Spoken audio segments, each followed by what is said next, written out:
स्वागत है आप सभी का नेचुरल रिसोर्सेज चैप्टर के लेक्चर नंबर 5 में। और लेक्चर नंबर 5 में आज हम बात करेंगे एटमॉस्फेयर की, एटमॉस्फेयर के कंपोजिशन की, एटमॉस्फेयर के फॉर्मेशन की, role of atmosphere in climate control और जानेंगे क्लाइमेट क्या है। मैं बात करेंगे एटमॉस्फेयर की लेयर ट्रोपोस्फियर की, स्ट्रेटोस्फियर की, थर्मोस्फियर की, मिसोस्फियर की, आइनोस्फियर की। Atmosphere Greek word atmos and sphaira से बना है।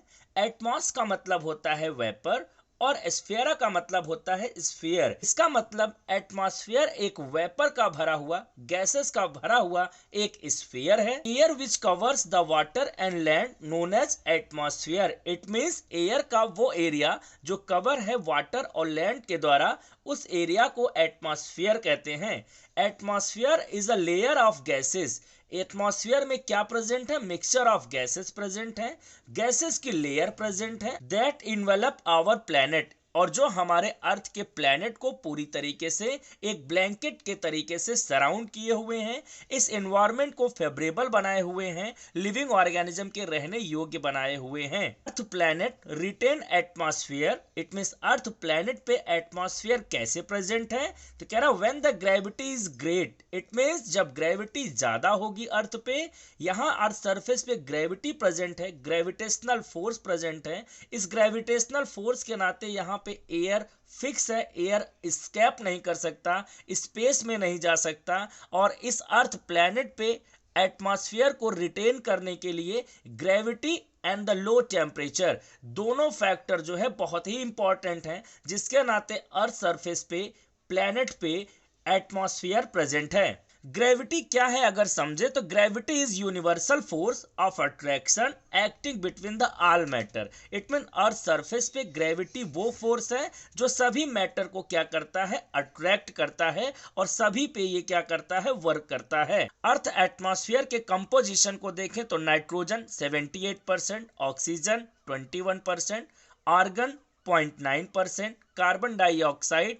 0.04%। इसके अलावा other gases neon, krypton, ozone, helium, hydrogen rest में प्रेजेंट हैं। Role of atmosphere in climate control. Atmosphere का सबसे बड़ा रोल क्लाइमेट को कंट्रोल करने में होता है। तो क्लाइमेट क्या होता है सबसे पहले इसको जान लें। Climate is the long term pattern of weather in an area. It means earth surface के किसी पर्टिकुलर एरिया पे एक जैसा मौसम अगर बना रहता है, ये कई सालों तक के एवरेज वेदर कंडीशन को मॉनिटर करके जानकारी ली जाती है और उसको उस प्लेस का क्लाइमेट कहते हैं। और ये कैसे प्ले करता है ये role? Atmosphere act as a blanket for earth surface. Earth surface के लिए एटमॉस्फेयर क्या करता है? एक ब्लैंकेट की तरह उसको सराउंड किए हुए है। सन से आने वाली हार्मफुल रेजेस को अर्थ तक पहुंचने नहीं देता है। अभी हम लोग आगे एटमॉस्फेयर के लेयर की बात करेंगे और जानेंगे वो कौन सी लेयर है जो अर्थ तक इन harmful UV rays, gamma rays, X rays को पहुंचने नहीं देता है। It keeps the earth temperature fairly constant. और इस तरीके से अर्थ पे एटमॉस्फेयर प्रेजेंट होने के नाते यहाँ का टेम्परेचर क्या रहता है? कांस्टेंट रहता है। कांस्टेंट का मतलब क्या है कि it does not allow the sudden increase and decrease in temperature. It means temperature एकाएक इंक्रीज नहीं करेगा और एकाएक डिक्रीज नहीं करेगा। और ऐसा क्यों होगा? Because air is a bad conductor of heat. During the day time it resist the heat from entering the earth. It means day time में ये जो एयर है जो बैड कंडक्टर है हीट का, during the day time resist करता है heat को इंटर करने से अर्थ में। और at night it does not allow the heat to escape from the earth. Earth से हीट को जाने भी नहीं देगा। इसका मतलब यहाँ का टेम्परेचर क्या करेगा?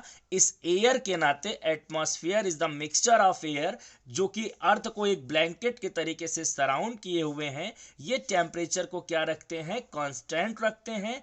Atmosphere from wind. Atmosphere wind का फॉर्मेशन करता है क्योंकि मिक्सचर ऑफ गैसेस यहाँ पे प्रेजेंट है जिसको एयर कहते हैं। मूवमेंट ऑफ एयर को विंड कहते हैं और विंड के नाते यहाँ पे क्लाउड का फॉर्मेशन होता है, रेनिंग होती है, सी ब्रीज होता है, लैंड ब्रीज होता है। यहाँ पे एटमॉस्फेयर जो विंड का फॉर्मेशन करता है इसका बहुत इंपॉर्टेंट रोल हो जाता है यहाँ पे क्लाइमेट को कंट्रोल करने में। एटमॉस्फेयर के लेयर और जोन्स की बात करें जो कि अपने अर्थ सरफेस के ऊपर प्रेजेंट है, तो सबसे पहली लेयर जो सबसे लोअर लेयर है उसको हम लोग ट्रोपोस्फियर कहते हैं।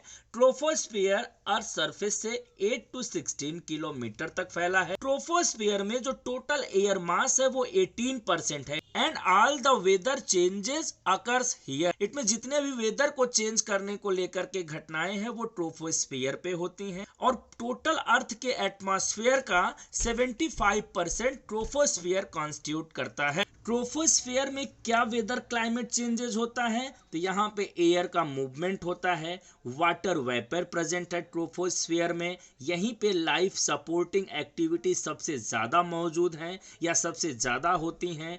क्लाउड का फॉर्मेशन इसी रीजन में होता है, डस्ट पार्टिकल प्रेजेंट हैं और all life activities are also occurs here. Just above the troposphere there is a stratosphere 30 to 50 kilometre.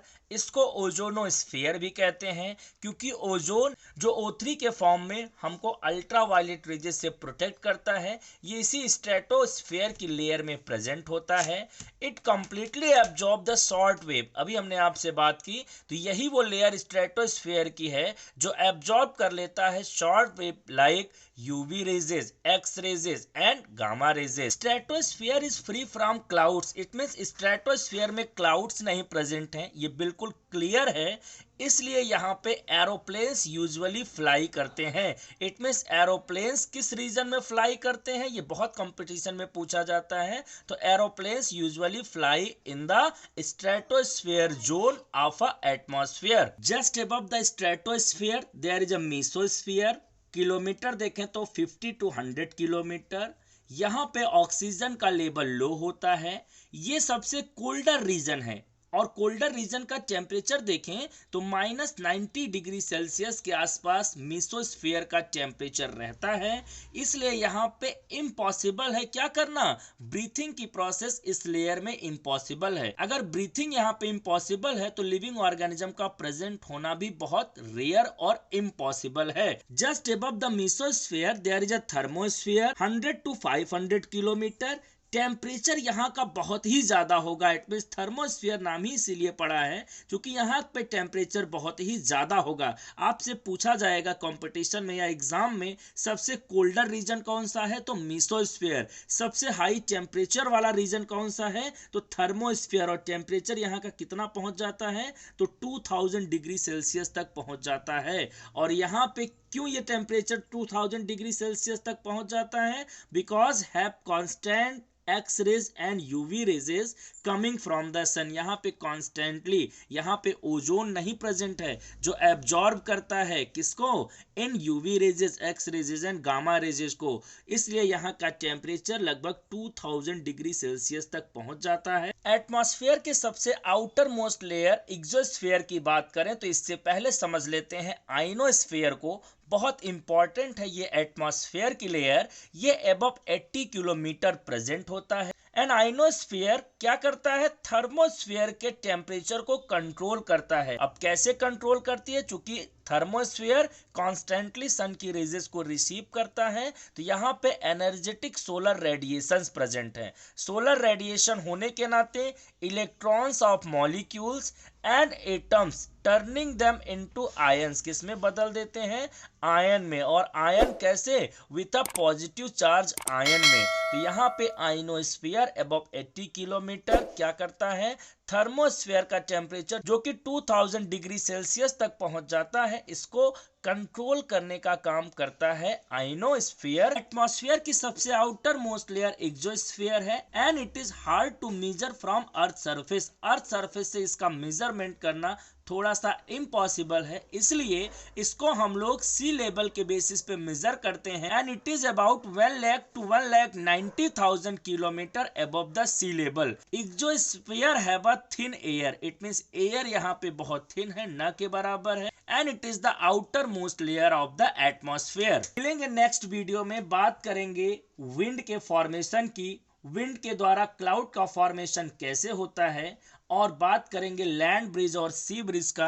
Video में अंत तक बने रहने के लिए आप सभी का सहृदय से धन्यवाद।